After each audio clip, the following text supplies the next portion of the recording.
We can't talk about the awesomeness of God without talking about the presence of God. Not just that presence of just God everywhere. Just like the Bible says that He feels all in all. So it's like God is in everything that we do. He feels everything. It's His breath that is extended to mankind. Everything that came into being, into creation, into existence, is still by the Spirit of God. Creation instead started with God. He said from the beginning, the earth will start form and void, and the Spirit of the Lord move on the surface of the deep. So that God said, let there be light. There was light. We saw that this place is still in disorder. Okay, let the waters be gathered apart. Some gathered up, some still on the ground. Even on the ground, still commanded dry land. It's actually see. So God is like in everything. Nobody help Him or assist Him to create anything. So that He leaves His Spirit in everything that He created. That nothing is outside of Him as it were. But apart from His presence, there's still this person of God. The person of God Himself, relating with that person of God. Do you understand what I'm saying now? So, one person now. Exactly, yes. Relating with His person. Gone, who is He? So coming to that extent, now coming from that angle now, that's why we are going to talk about His awesomeness. So that, and if you want to look at the word awesome, it's like something that is fearful. It has different sides of interpretation. Okay. Not that kind of fear of, hey, snake is coming, let us run away. Something that carries reverence in itself. Reverential fear. Something that is wonderful. Something that is beyond the imagination of man.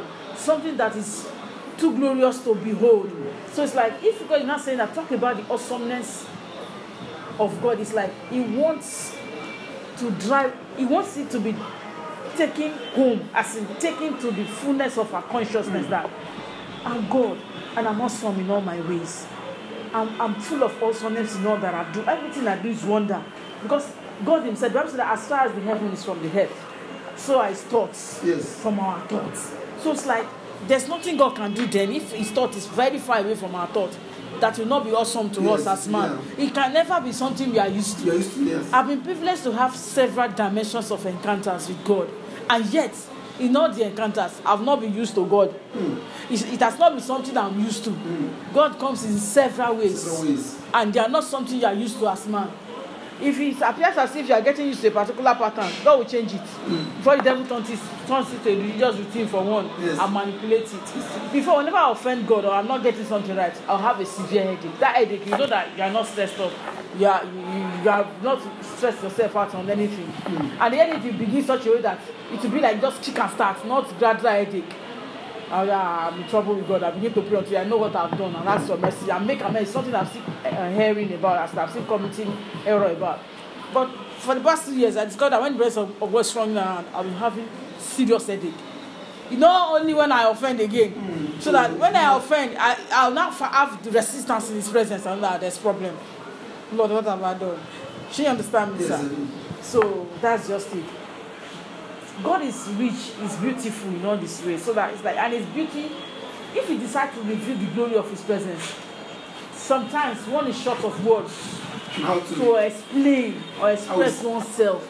There's some things you see in the realm of the spirit. That's when God opens your eyes. When the presence of God is around in His fullness, you can't explain. You'll just be looking for things that you can use to kind of compare what you are seeing to pass across your message. Because God is deep. Our language still is limited to describe the totality of God. Yes. And you see, in spiritual operation, we have language of men, we have angelic language, and we have the language of God Himself. So may God help us. Amen. So back to say that we talk about His awesomeness. I believe that He wants you to have understanding of the wonder of His presence, and He also wants to create an hunger in you for His presence, and He wants you to also have access to relating and fellowshipping with His presence. Not just feeling His presence alone. Not just only when you are in the church or the gathering of the saints alone, when they pray and the corporate anointing bring down presence alone. When you are in your closet with God, in your one-on-one walk with God, He wants you to have fellowship with the person of His presence. You know, you use a perfume. Before you get to where you are going, your perfume would have gone ahead. I think people know you that you are the one that use that perfume. The perfume will announce you. Yes. But it's a different thing to relate to your perfume and it's a different thing to relate to you yourself.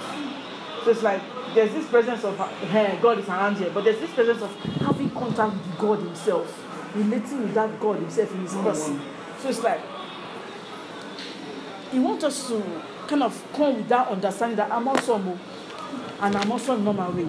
And God is being described as the high and lofty one.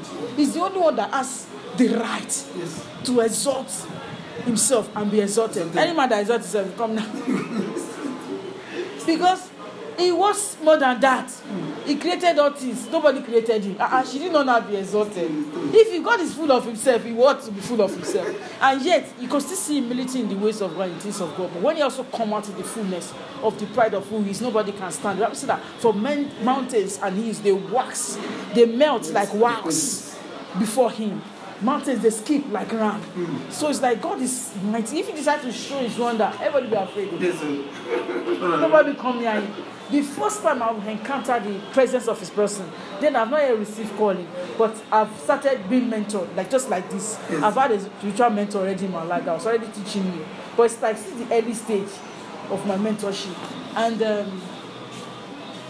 I told God that okay, I will choose one per day. It's either I worship or I praise or pray or study the Bible. Worship and praise, I put it together. Or study or pray. Because sometimes I just gather for days and I wouldn't pray. I wouldn't do any spiritual thing. And then said, because then I was in that step and I was going to the Osina institution there. And it's night I do most of my work. I mop a duplex every day. So when they go to sleep, I start my mopping at 10. When I finish mopping, I carry clothes to wash. The one I wash, when they dry, tomorrow I'll iron again overnight. So that I sleep mostly 3 o'clock to wake 5 o'clock again. So it's when I'm going in the morning, I sleep on the bus. So I discovered I don't do any spiritual thing. I then said, okay, God, at least do one thing, even if it's 10 minutes. I did it for 2 weeks and I stopped. So I was my mentor one day, I was like, what happened? God said that you vowed that you would do something. You did it for 2 weeks and I stopped. I said, me, I don't vow. I know that I don't have the ability to fulfill vow. And the Bible also says, say before not an angel, that you make mistakes. So me, I don't play with vow. I don't just vow. I said, God command me to vow. And I know that if you command me, you give me the grace. He said, no, there is a vow that God is saying that I vow. I was like, God don't lie now. When did God start lying? Then I don't have understanding. So at a point, he said, no. He paused. He tried to discover from the Spirit of the Lord that what is God especially saying. When I said I don't understand, they said, no, there's what you told God that you'll be doing. And so if that's the case, I didn't vow. Me, I just thought that I'll be doing this so that I'll commit myself to myself. I wasn't talking to God, though. The Spirit was making agreement. It was like God was making patiently for me to make that decision, and He has taken that decision as a vow. No. After that time, I started being serious with my spiritual things. I only wanted to do between 5 to 10 minutes, so that 24 hours will not pass without me talking to God. Okay. So, but before I know, it got took over 30 minutes, 1 hour, 3 hours. I started doing to dawn. I won't be praying till I better and start my day because I have to take care of the children. They will go to school before I can go to school. So, to cut the long story short, I found myself worshiping for 3 hours. I'll start worshiping. I won't know when I look at someone just like it's morning already. I'll not be rushing. And if it's a day I'm not ironing or washing in the night, this is just like only two days in a week. Fine, I'll have my day well. To cut long story short, there was this day I was worshiping. I've worshipped. I can't remember whether I've clicked the 3 hours already. And the presence of God came. I've been sensing His presence. I feel the anointing. But this time around, the person of His presence came. And I saw myself saying, Lord, go away. Me that I've been looking for God, sir, to come all the while. When I feel His presence, I'll be happy that I know my worship is not empty. But when I saw, not with my natural eyes, the presence of His person, it came with a reverential awe that my spirit cannot but broke down. I started crying that God, don't come near me. I'm a sinner. I can't stand your presence. Please go. Don't come. I was screaming. It was not a joke. Go. Not the tormenting fear of Satan not come. But it's like, I just said that I could just, it's like just a repelling force that's repelling me from His presence. I can't. It's like I was too filthy to stand before Him. My sanctification level cannot carry that kind of presence. So I told Him to please go. Lord, please go. And I stopped the worship. Since I laid down on the ground, I stepped up. I don't want. I think shortly after I gave, a few days later, I said I will not be watching for long again. So come back to the shop. But the more I'm being tutored, the more I'm growing spiritually. And most times when I'm praying, I'll just see the presence of God come, and I'll see water being poured into God. So God will tell me, I'm pouring grace on you. I'm pouring anointing. Sometimes I'll see that they'll bring another, they'll be washing me. God will be showing me, I'm washing you, I'm sanctifying you. So I'm like, is it every day they are sanctifying me? I didn't know that I was climbing the heights of assessing His presence. It's a level, so it's just like climbing a mountain. What you will see at the base of the mountain is different from what you see at some level and the mountain top. Until God helped me to find that I could fellowship with the presence of His person. It helped me to find that my heart was open, that I could have encounter, open vision with the Lord Jesus Christ and the person of the Holy Spirit. Is that I have encounter with the Spirit of God Himself? I only see down. I don't see up. But before I journey to that point, the first encounter, I don't want to see God. Another time again, that before I started speaking in tongues, I would be hearing the tongues coming. And like, no. If I'm speaking in tongues, it must be interpreted because of the experience I've had before. It must be confirmed that it's God, and they must interpret everything I'm saying. And truly, that's what God at the end of the day. Because when I see tongues coming, I just like that. Like, God, don't worry. You bring it where they can interpret. So I don't want trouble. I want to be sure it's God. But what I'm saying is that I've been privileged to enjoy the presence of His presence, the person of His presence, so that God instructed me to teach this message. It's not I want to teach. I want to teach something that I don't know, but I'm trying to use my mental faculties to put together. It's something I live in that I've enjoyed over years. In fact, as God was calling me, I was introduced to the fullness of His presence. So that those are my consolation that I have to leave everything. I left school when I was to resume year 4 civil engineering in Unilag.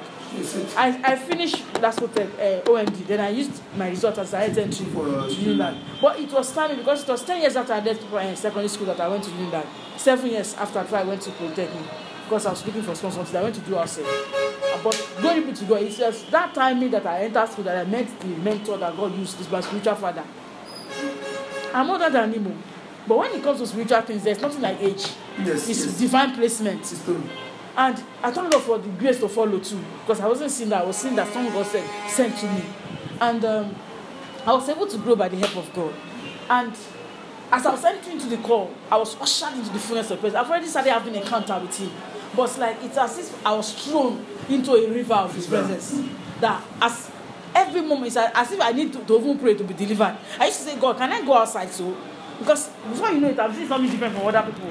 And to be as if, is this person okay? But to cut long story short, that was my major consolation and my major conviction. My call was not as a result of somebody telling me God is calling me.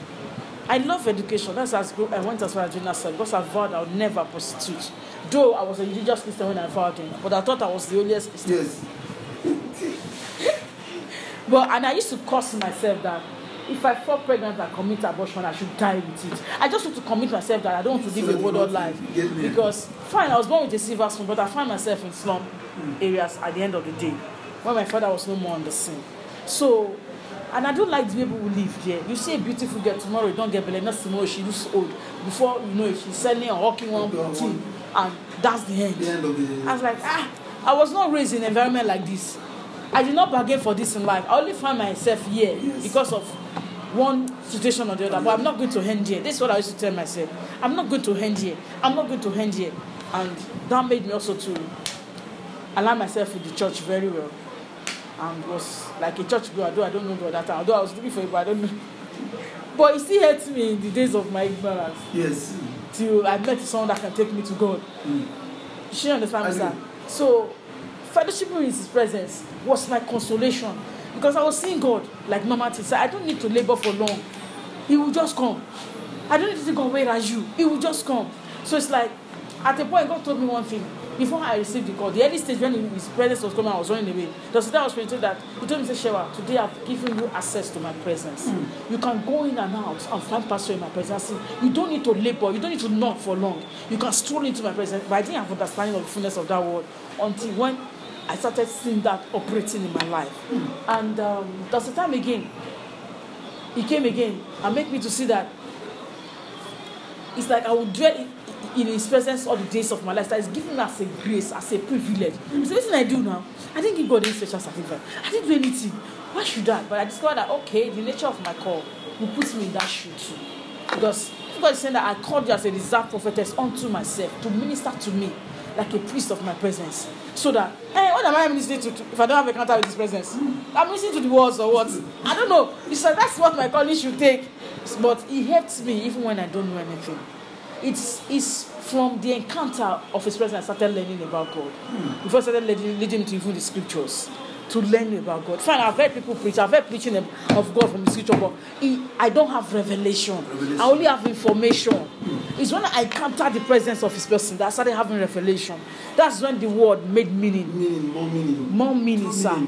True me, before it's entertainment meaning that I have because I love information truly. So, if I'm 1, 2, 3. I don't read. If I enjoy the story, if I read Old Testament more than New Testament, because you know those ones are real story.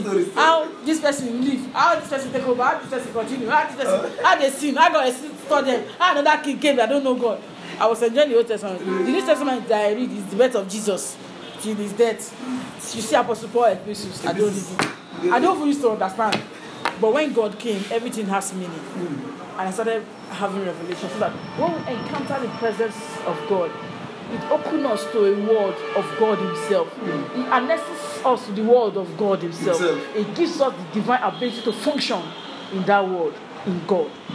And it grants us access to what God has for us in the journey of life. So we need that encounter. We need to have fellowship with the person of God coming in his presence, the fullness of presence to express himself to us. Of course, can't see with our physical eyes. If you are very physical being, we run. If he was coming as a spirit being that my eyes could not see, I only kind of have a kind of revelation of his presence. I didn't see him go. Yes. Yet I want to run away. So, but there's a certification because, and for you to attain that certification, your holiness must be intact. Your holiness is, the Bible says, pursue God. Pursue all men with peace and holiness, without which no man can see God. The scriptures are correct too. Because when God started introducing the presence of his person to me, the many things I learned not to do before I started discovering them. I only know about the 10 Commandments. Thou shalt not lie, thou shalt not steal, thou shalt not kill, honor your father and your mother. I don't know that. It's not only when you take somebody's sin that you are stealing. When you rob somebody of information, you are stealing. When you carry God's money and spend, you are also stealing. Yes, so that is God you are robbing. When God expects you to be in Oshodi, you start to go to Oshogbo, you are disobeying God. And let's say you honor the Lord your God. We used to wait until we see one verse in the Bible and we not just disobey expressly. But disobedience can cut across different areas of life. Yes. I had an experience. Which day was that? On Sunday. Yeah, on Sunday. In the evening. I cooked on Friday. I cook like different dishes. I just like to cook and put in the freezer so that I don't always have time for cooking all the time. I'll just warm. Maybe I'll just make rice or make swallow or anything. But soups I cook as stretch. So I cook like 6 different dishes of soup, put in the freezer. But I was fasting and I was to break with fruit. And I didn't taste them. And the volumes are not the regular volumes I cook. You know that if you use some pot, you know that whenever I use this pot, this one just salt I'll use. Yeah. But this one was different. I was like, God, I don't want too much salt. I don't want under salt. I don't even want salt issue. It's better to have lesser salt safe to be adding it later than to have too much salt and Maggi. But you know that the Spirit of God was like, sometimes I'll put 1 cube, put 2 cubes, use that salt. I was putting it through in everything. I said, no problem. Until the cooking was done. I started my kids free. And the day I was to now eat, that was to now eat real food, I cooked okasi soup. I carried it out. When I tasted it, I said the pepper too much. I mean, why? The pepper I want to use, God told me to double the pepper. I should double the pepper. I double. When I tasted it, because I've not eaten food for 3 days, for 3 days, the thing was so peppish on my tongue. And I was breaking mostly with pineapple in the evening. It has peeled my tongue. You know, pineapple used to peel tongue, they don't remove the back very well. Okay, yeah. So, I just returned the okasi. I just carry another vegetable. Now it's all this Yoruba green. I warmed that one. So as God eat okasi, I was 1 minute. It was when I want to dish it into my plate, I got said that. But I told you to eat okasi, and you went ahead to carry this one. Is this what I said you should eat? I was like, Lord, I'm sorry. Can you imagine? Food places, disobedience. The food was already hot, so I just give the kids. Turn it. Carry the okasi. When I started eating, Before I ate the food to midway, the thing was not peppish again. And let's go, oh, my tongue has been before one. Then two, I've not eaten soup, food, any peppish, anything. It was food I was eating alone. Oh, but I'm sorry. Because I was telling God, I'm going to minister tomorrow and I don't want my stomach to run. If I eat any peppish, I have a sense this one. That's my reason of, I don't even ask. Let me carry the one that is not peppish. At the end of the day, it's not peppish. And my stomach is not run. Nothing happened to me. But I didn't do story that day itself. I was like, God, I'm sorry. And then come my husband, come, when God started speaking, I said, come, I don't enter trouble. See what God make I do. See what I do. So I won't change it. Disobedience. Somebody will see the fast. Because I'm still continuing. It's only the first 3 days that's supposed to be food. The remaining days are supposed to be breaking with food. Not food only, because 40 days. So I was like, God, I'm sorry. And I did fasting. What you do me say where I don't go? She understand me, yes, sir. So, but if I've gone against some written out laws or instruction, I'm like, now I've disobeyed. But now it's a disobedience, so that many times we do things. So that why God called me there, there are many things that God was correcting me or correcting me. I was like, wow, I don't know this is wrong. I don't know this is wrong. I don't know this is wrong. So that it made me to see that truly God is so merciful, is loving. Also, God also scolds and corrects in love. He disciplines us. The Bible said that he that glory was glory in this thing. That you know that God is someone that executes loving kindness, righteousness, and also judgment. That in this God delights in doing. God delights in those things. He delights in exercising righteousness, loving kindness, and judgment. He loves doing it. So all of them. Exactly. So anywhere you fall, he still loves you, but he deal with you. Yes. It's when he continues to deal with you, you don't hear, you see yourself on the way to hell. So may God help us in Jesus' name. Amen. So that, and if God draw you close uncommonly, he will also chastise you uncommonly. He will deal with you uncommonly. I remember one day we were talking about Dr. Biko Yala, that people that God don't joke with. If you get a social, you deal with that. Other person will be doing the same thing. You'll be like, this is what I enjoy it. Yeah, it's only me that God is dealing with. But before I used to feel that way, that God don't love me, Joe. When we were all in training there. These people are doing the same thing. I didn't hear them say God do anything. In fact, they are continuing. Yes. Me, if I do one small thing, God will disgrace me. Anybody will know that I've offended. And the same people I see the same thing, still be abusing because she's not mature. That's why I'm going to stick to that like this. It is but with speed I grew right before everybody's face. The same people started coming again and say they want to learn. How do you work with God? How do you connect God? I said I don't do any special thing. He said you pray. Even you pray more than me said. But one thing I noticed that God corrects everything about me and grants me access to his presence. I believe it's because of the kind of call that one has. So God won't have to train one to fit in. But one thing has been right from childhood. There's this hunger after God that was not satisfied until I have an encounter with the person of God himself. There have been this hunger. Any church program I go to, any new garden I enter, they used to give them prayer requests. Yes. I want to make heaven. That's my prayer request. Can you imagine? There are many needs, so I want to make heaven. When it got to the point where I finished secondary school and I needed admission, I would just say, I want to make heaven, I want to go to school. No food though, no clothes, I was wearing rags. I was wearing only one rubber sandal that I've got to the point that now rope they be the extension of the rubber. But I don't know, I was just looking for God. Church program, I can leave this church and go to that church, just attending program up and down. There was a cry for God, but I don't know the way to God. Religiously, I followed the God, but thank God for God. I believe it was one that bettered that hunger. It can't be me, because the Bible said that the heart of man is desperately wicked. Who can know it? One of the pastors I passed through in life used to say that even the owner said does not know his heart.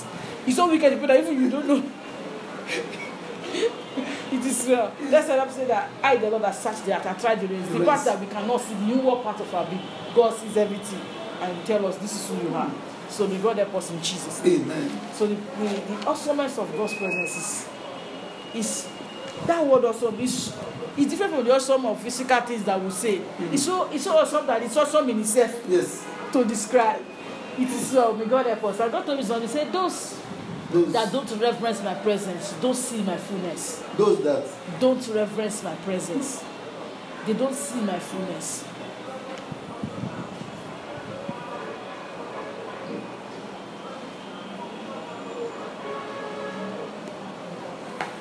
Don't see my fullness. Yes. They don't see my fullness.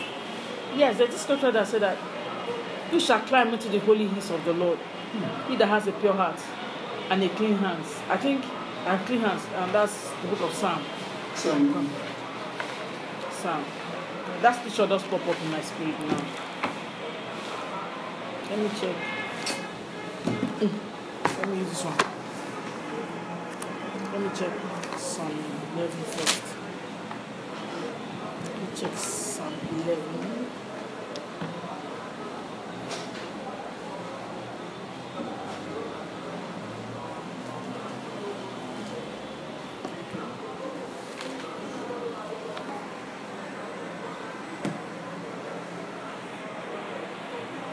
That who shall ascend to the holy hills of the Lord. I know the Yoruba version off on my head very well. Can you go to Oluwa? I love this. I was thinking like 11, but I don't think it's 11. No. Shall ascend into his hills. Let me check 27.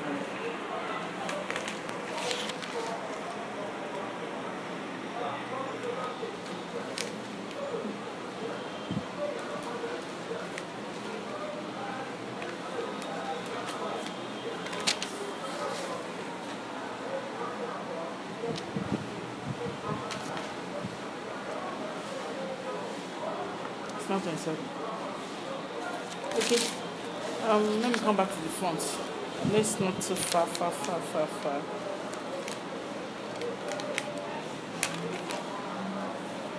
Okay.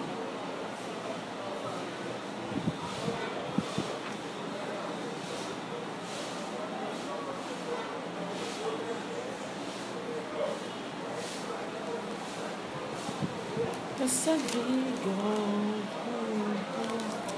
Let me use my search engine.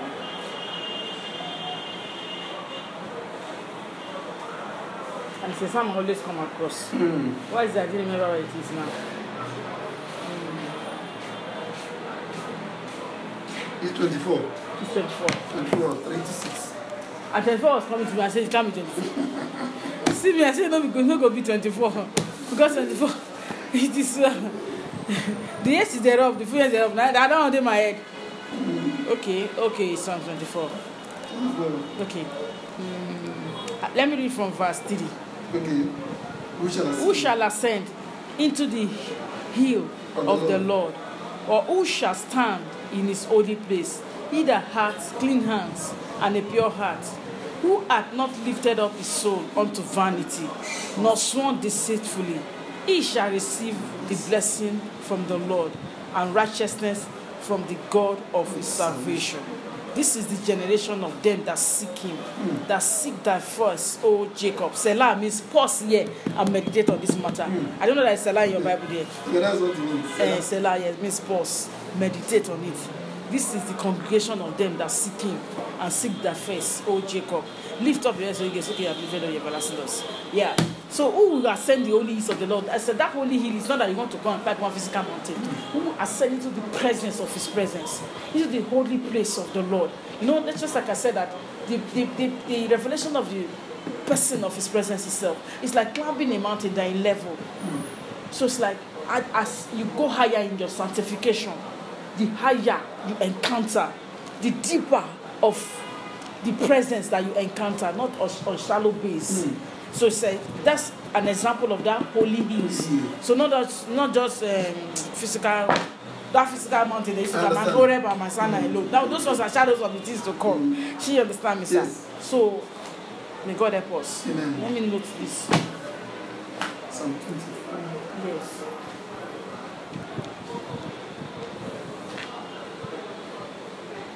So those that don't reference his presence, Don't see my they fullness. don't see his fullness at all. They don't see his fullness. Where can I put this?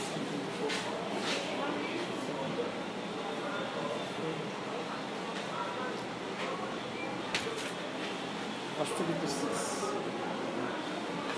they don't see his presence. There are people that they don't mind God. They don't reference him. They don't reference him even at the base of the mountain.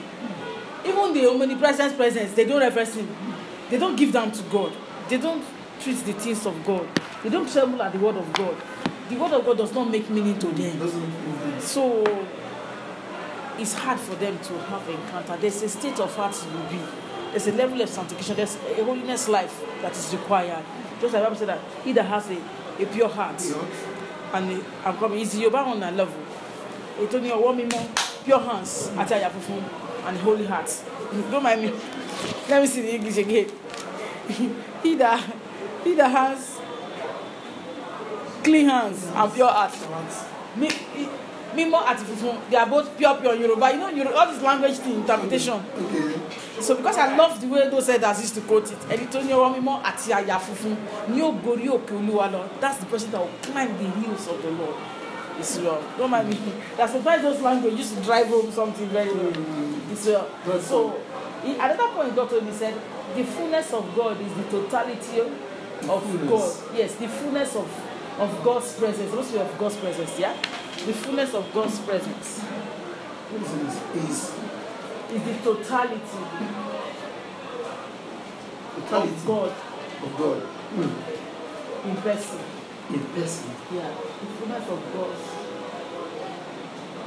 presence.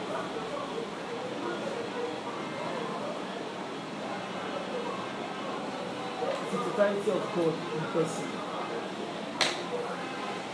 So it's like, what that's word means is that when you have encounter with the fullness of God, it's like you are having the totality of God coming to you as a being, though your natural eyes may not see him. Just like when he told Moses that no man can see him and live him, but he will show himself. So it shows Moses his back view.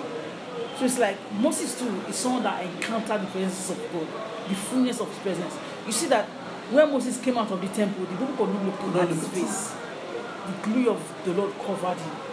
When Solomon also, if I open the scripture, 1 Kings chapter 8. When 1 Kings chapter 8, when Solomon had built the temple that his father made provision for. No, God told David that he cannot build the temple because his hand is full of blood. Yeah.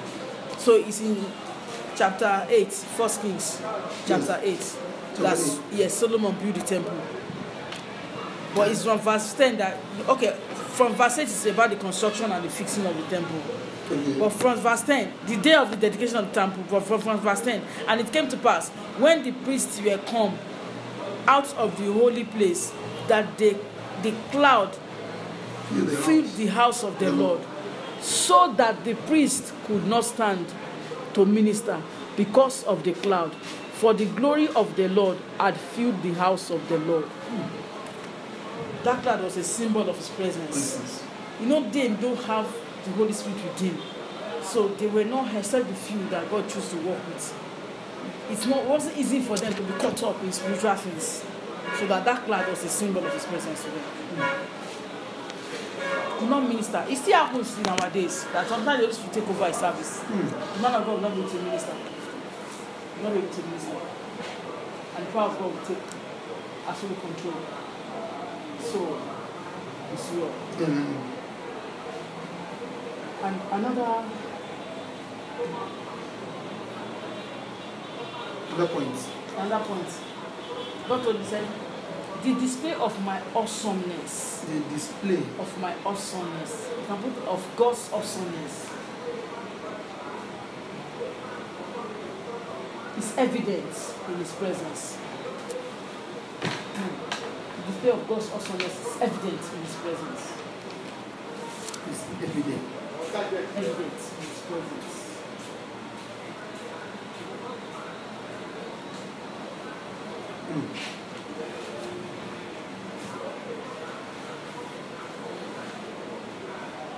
It's evident in his presence.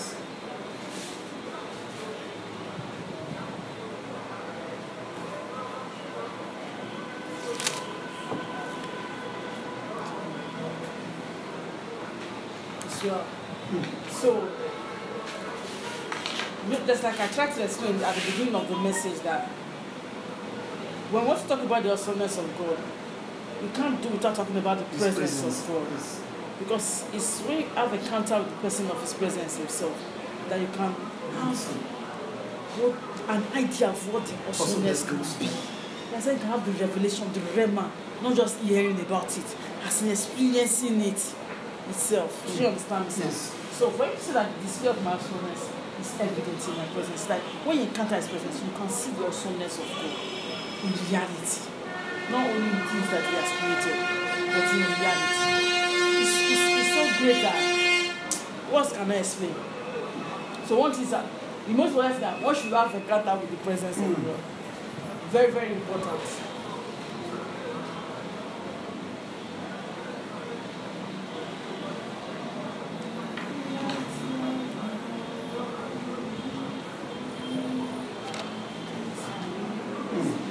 And you see, and there's a way that His glory is being revealed through His presence. No, His glory and His presence, they work together. Okay, the glory of God and the presence. Yes. When He comes in His presence, you see the beauty of His glory too. Not with a natural eye, but like a spiritual thing that you cannot explain. Apart from His glory being displayed physically, that we see beautiful things. Also, there's a glory that comes with His presence. He's glorious now. Yes. So He cannot come like an ordinary man. He's the King of all kings. It's like the Bible said that the heaven is His throne and the earth is His footstool. If the whole level is His throne, the whole earth is just His footstool. In fact, it means that the earth is too small for to be His kingdom.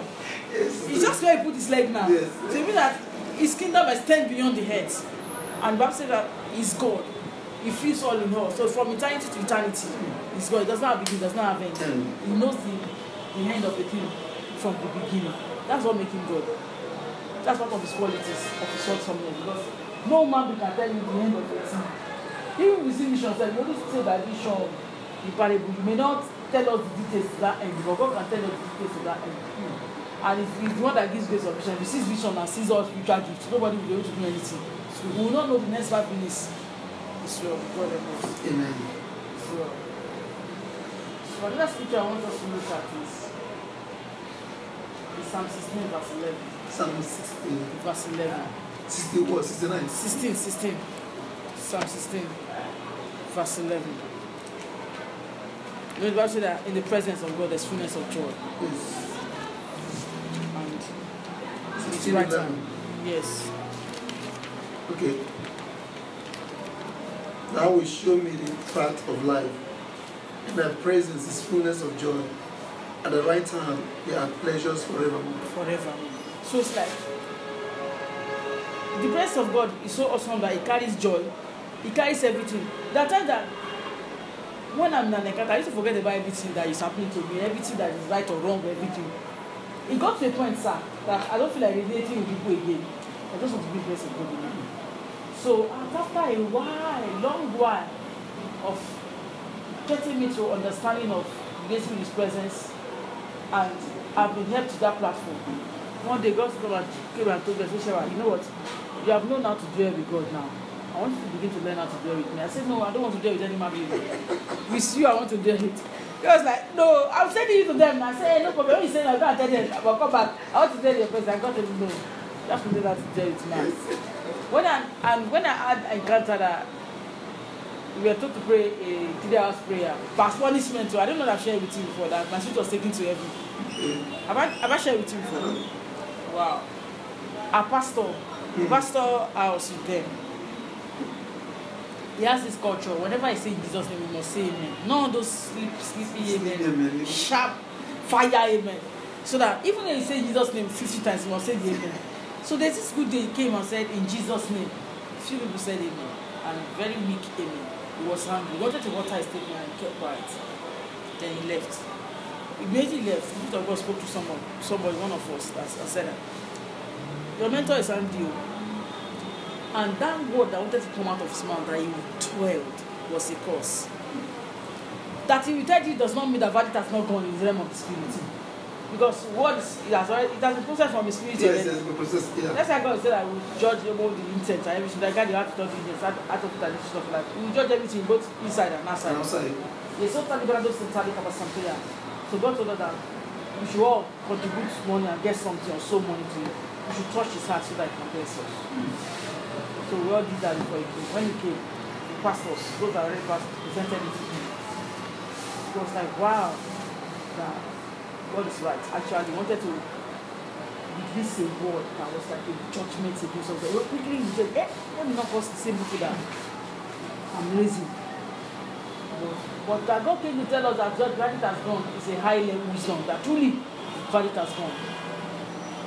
That when he was touched at the fact that the Spirit of God come and tell us safe, that thing touched him, that these people are going. So he collected it and blessed all of us. And what he wanted to use as to, wanted to say, and he said it was not just him, the king just erupted for like, kill us. So he blessed us. I think not up to 3 days again, he said Jesus said, nobody said amen. This time around. Even me, I asked myself that, what did you? Why you don't say amen now? He said, then he sees there's a problem. God came to rescue us first, and this time nobody will say amen. All of us will go for 4 hours, stretch, you should stand up and pray. When he looked at some butter people among us, he was like, okay, let's reduce it to 3 hours. I was like, oh, he had left that 4 hours. That 4 hours is okay by me. Me, I don't see that punishment. Because whenever that pastor is not around, I set target for myself, I'll be paid 7 hours every day. I'm not doing anything now. I'm not one carrying engineering maths again. Yes, sir. And I can stay with engineering maths from morning to evening. So why can't I not pray? God must know that he called somebody. Because I'm doing my engineering before he called me. Yes, sir. So that's why I used to tell myself that I must pray. So I was like, I'm supposed not to reduce it now. We started the prayer. Immediately it was 2 hours, past some few minutes. I was walking to and fro. Let's say this is the entrance to the, we used to call it place sanctuary because the ministry is not church. So we call the church premises as in building sanctuary, like the sanctuary of the Lord. So this is the entrance. This is the altar. I was walking to and fro the altar. There's a staircase that went up to the pastor's office. Under the staircase, they covered it. That's where we put our things. We that don't have us, I used to sleep in the church. So I was walking to and fro towards the door to the staircase door. And to and fro, some people are walking like this. Some people stood, some people sat down. As I was going to and fro, I walked. When I got to the middle, I heard my spirit man saying, "Am I dying?" Before I could say what kind of a statement, if you, I don't know what has happened. I don't know how it's embedded in my body. I was going. I passed through a place called the Valley of Shadow of Death. Very dark place like that. And a march into heaven. But I wasn't walking with my leg. That's my greatest surprise. I was just moving.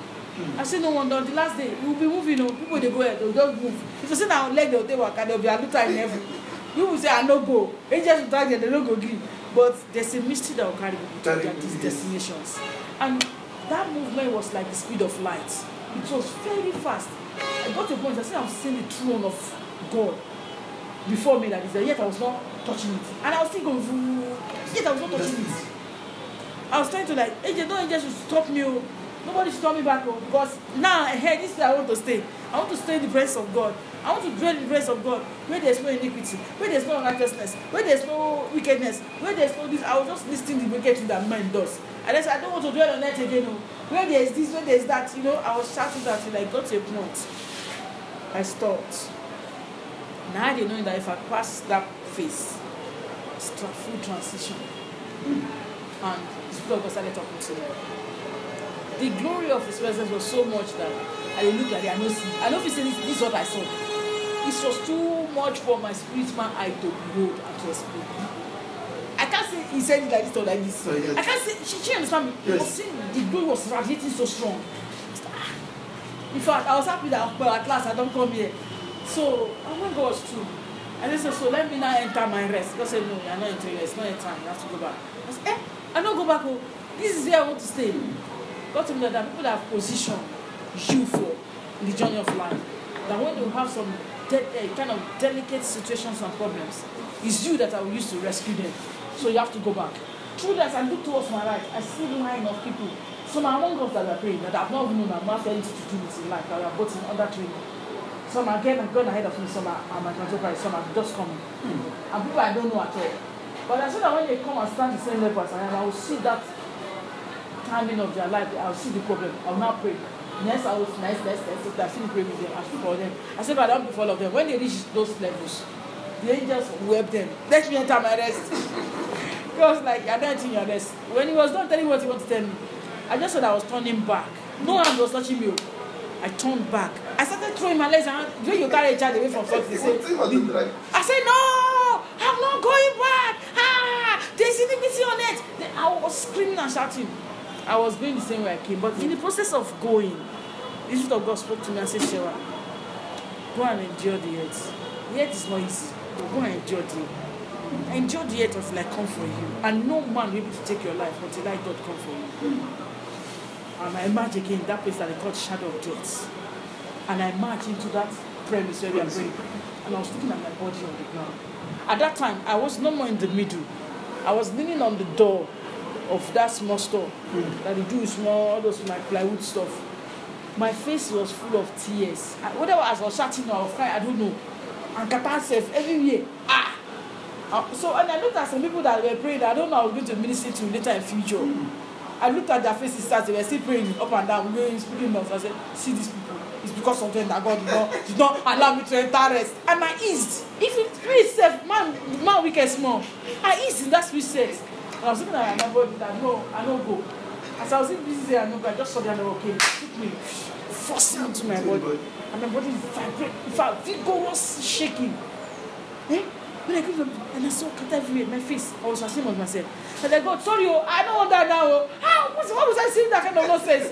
That I know that you have shown me a glorious destiny. I'm no more suffering now. I must fulfill it. I want to see it. Later, Jesus God told me that the days of suffering, I used to cry that you want to die, that you're tired. It has formed a strong hold in your spirit. That also affected you. So all the things you do, they have impact on our spirit. Yes, it's true. So the condensation, as I was back into my body, I couldn't even pray again. I was afraid. Next thing, 3 hours, just think firm. And I only tell my spiritual father, I saw something, I'm afraid of God. We are praying. I wasn't sleeping. Don't be saying I sleep, I see vision. I've seen, of course, I've had revelation of 12 through sleep, through short distance. I'll be alone, lying down. I'm not sure whether I've slept or wake up, but this one, it's just, and the covenant came back with me. Go and enjoy the things like God come for you. There's sometimes when I'm comfortable with you, I just stand. Saw you. See, God told me. 5 minutes later, told me, thing give way. You can't take my life now, except I walk in error. Yes. That's what I can give God upper hand. There's a covenant that I don't know about that God brings to people. Go and enjoy it. The other time, there's many times when I'm engaged in Bible, they just send the spirit of death. Satan, don't forget. God don't tell me, say. You come land place. You can't send me back until when it's time for God to come and take me. So it's well, sir. That's how I had that experience of visiting the prayer heaven. And why I shared it was that the glory of God was so much that I cannot say this is how the structure of the place looks like. It was so much. And heaven is real, sir. We should not just go to heaven. Heaven is real. People that say there's no heaven, this is just a spirit that came to existence. They are just dead living. They are dead existing men. They are dead spiritually. Yes, sir. God help us. Sure.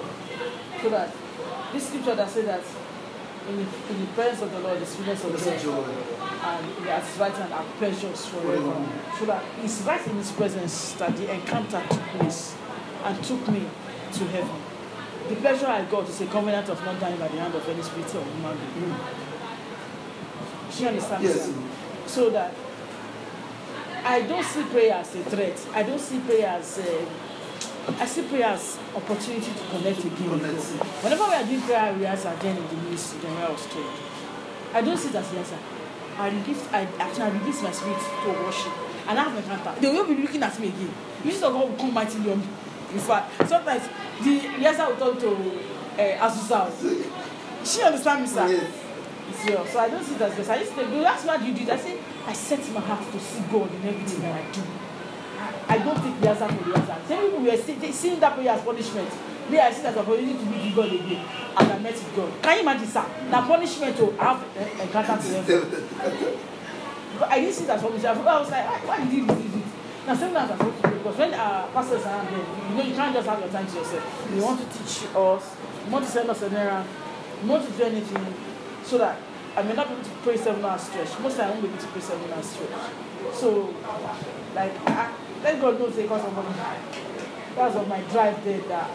And the reason why I can make up my mind, I want to pray 7 hours per day because I enjoy His presence.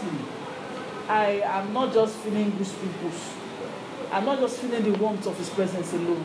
I'm not just feeling the means of His presence or the cold of His presence alone, but I'm having an encounter, fellowship, relationship, communion with the person of His presence. So it makes me want to be with Him at all times, rather than being with people. Because the things I hear, the things I see, they formed and shaped my world, and kind of also influence my understanding of God. Puts me in a better position to journey with God. This was that. Because the time God told me that in the words of my presence, man will draw and draw, it doesn't run dry. That means that a place where you get revelation inside, right man, it doesn't run dry. But just allow God to take you there. That is that kind of encounter with the person of His presence. Because He show you things, He tell you things. That time you come and tell me that, but I didn't ask. If matters are not my matter, matters are bigger than my head. You come and tell me. Do you understand this? Yes. Then another thing I want us to also know is that in His presence, no flesh can glory. No flesh can glory in the presence of God. 1 Corinthians 1:29. No flesh can glory in the presence of God. No flesh. No flesh can glory in the presence of God. No flesh can glory. 1 Corinthians 1:29. No flesh.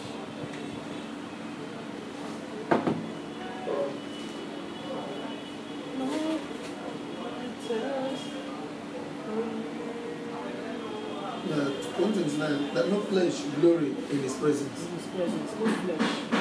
So that, the works of flesh are carnality now, are the works of emotions. So nobody can actually say, me that serve God very well. Me that not to pray, others cannot pray. No, pride cannot go with them. Yes. They are works of flesh. Anger cannot go with them. Cannot carry anger. You see, I was talking to a couple last week. I was like, I don't know how you do, and you say you are ministers in training. And I don't know how you keep malice. Wife always decide to make trouble. Husband never decide to cock the wife down by force. I don't know how you connect the principle. I don't understand. I mean, I can't connect the principle with all this. I don't know. And you tell me that you did VG for 2 hours or 1 hour, the two of you. And I don't understand how you were doing the VG. Who are you talking to? How was it convenient for you? I don't understand. Because me, I can't walk with God like this. Even when I'm not here praying or doing anything, that something gets me angry, and the anger just stay there, go to conversation, I drop the anger now. Or I'm concerned about something, or something is scaring me. Or I'm afraid of a situation. People say, why are you afraid now? Can I not handle this? Have I not told you I want to do this way? I Lord, I'm sorry. I don't think I've started being afraid already. Because sometimes you think you have faith, but fear will creep in and you just sway to fear cautiously. Until you jack back. Because sometimes don't wait for me to jack back. You come and say, why are you afraid? You say, God, I'm sorry. Because you're trying to say that God has spoken, cannot do it. That's why you're afraid. So no flesh can glory. No flesh can come and say, me that can pray, me that can. It's not like this grace. The times I've prayed for long, it's not my master, it's like the grace of God. So, yes. And another thing is that the Bible said that the upright shall dwell in the presence of God. So the kind of people that can dwell in the presence of God, not just like gathering in the presence of God once and maybe later. Yes? Is that not saying? Sorry. This is this.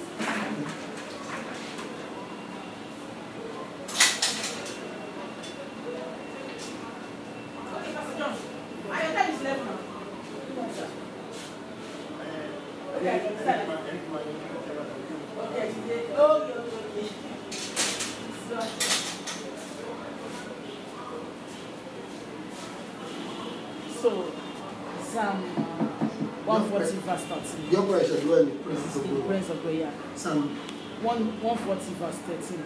So that if you want to dwell in the presence of God, your ways must be upright. You must be upright in walking with God, in His counsel, in His instruction, in His command. You must be the one that trembles as His word, that lays the word of God to heart so that you can execute them. No, if you don't lay the word of God to heart, how do you even know what to do, sir?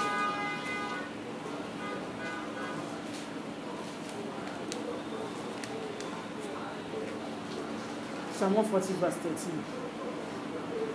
Psalm 140, 13. Surely the righteous shall give thanks unto thy name. The upright shall dwell in thy presence. So that if you want to dwell in his presence, we want to continue to enjoy, as we want that place to be like our house, our dwelling place, not just a place to visit and come and go. Maybe once in 7 years or once in 1 month. Then we must walk uprightly before him. That's the prerequisite. And the more we walk upright, the more our sanctification increases before him. The more we can delve into the word of God. You know, it's his presence that pushes us into his own word. No, we have a word here physically, yes. A word of economy, a word of this, a word of that. But it's his presence that pushes us to his own abode, where he dwells. And he makes us to have revelation of him himself and the things about him. They're walking in his ways to be even easier. She understands that. So that we must walk uprightly before him. So this way, God help us in Jesus' name. Amen. So be running up with that. So that to enjoy the presence of God, we must do all to walk uprightly. For us to dwell in the presence of God, we must walk uprightly at all times. We must pursue peace, holiness with all men, and even with God himself. It is the people that can keep malice for 10 years, and they are working with God. They have worked with God. Just like that couple that said, I don't know how people are doing it.